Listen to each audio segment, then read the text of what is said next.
The first time the house said my name, I wasn't inside it yet. My hand was still hovering over the doorknob. The voice came from deep within the wall scum.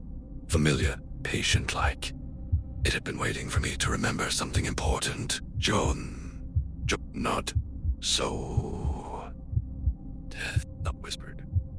Spoken the way my mother used to say my name when she already knew I'd come back. I stood frozen on the porch, heart pounding hard enough to make me dizzy, and told myself grief can do strange things to the brain. That was the explanation I'd been rehearsing for weeks. It sounded responsible. It sounded safe. I unlocked the door anyway. The house sat at the end of a dead road in rural Pennsylvania, where the trees grew too close together, and the air always smelled faintly wet, even in summer. It was a 3-story Victorian, tall and narrow, leaning forward just enough to feel intentional, as if it were listening. I hadn't meant to stay. My mother had died 3 months earlier, sudden and uncomplicated, in the way death really is, and this was the last thing she'd left behind. No letters, no explanations, just a deed and a set of keys that felt too warm in my palm. I planned to clean it out, list it, and disappear from this part of the state forever. That first night, a storm rolled in without warning. The power went out across the county. My car refused to start, coughing once before going silent. No signal.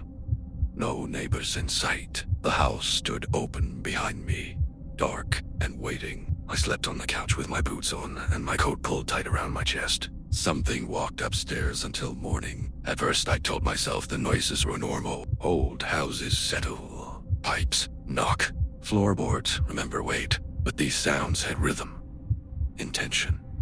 Slow steps pacing the second floor hallway, stopping whenever I held my breath, resuming the moment I exhaled. Cold spots bloomed in corners no matter how high I turned the heat. Doors I didn't remember opening stood ajar. The air carried a metallic, smelly yarn and damp wood that clung to the back of my throat, strongest near the basement door. I avoided that door without consciously deciding to, the way I'd avoided my father's study as a kid.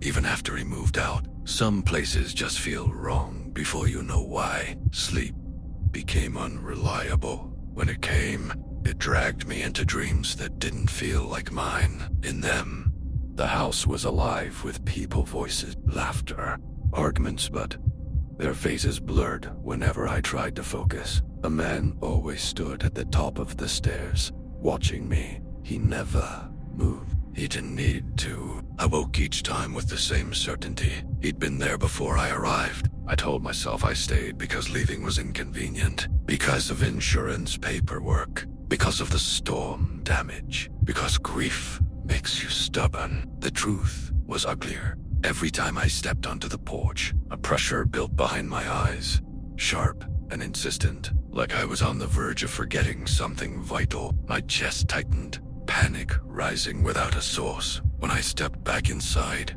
the pressure eased. The house rewarded obedience. By the second week, time started slipping. Hours vanished without memory. I found dishes washed instead, though I clearly remembered leaving them in the sink. Mud coated my boots after nights I was certain I hadn't gone outside. Once, I woke standing in the hallway, 4 head inches from the wallpaper, staring at a spot with a pattern peeled away like a wound. My head throbbed, as if I'd been listening to something too loud to hear. I started recording myself while I slept. At 3:17 a.m., the footage showed me sitting straight up on the couch, eyes open, head tilted slightly toward the stairs. Listen, a faint smile tugged at my mouth, one I didn't recognize. I found the first notebooks by accident, a loose panel behind a bookshelf in what must have been a nursery. Once, sun-faded stars on the ceiling, scratched away in places like someone had tried to erase them with their nails. Inside the wall were journals tied with twine.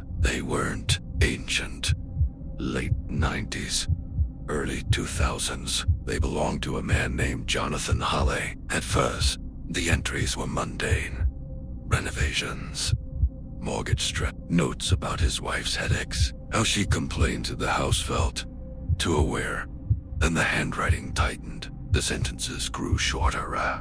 paranoid. He wrote that the house listened, that rooms remembered conversations, that his dreams corrected his waking memories. One line was underlined so hard it tore the page. The house doesn't haunt you, it teaches you.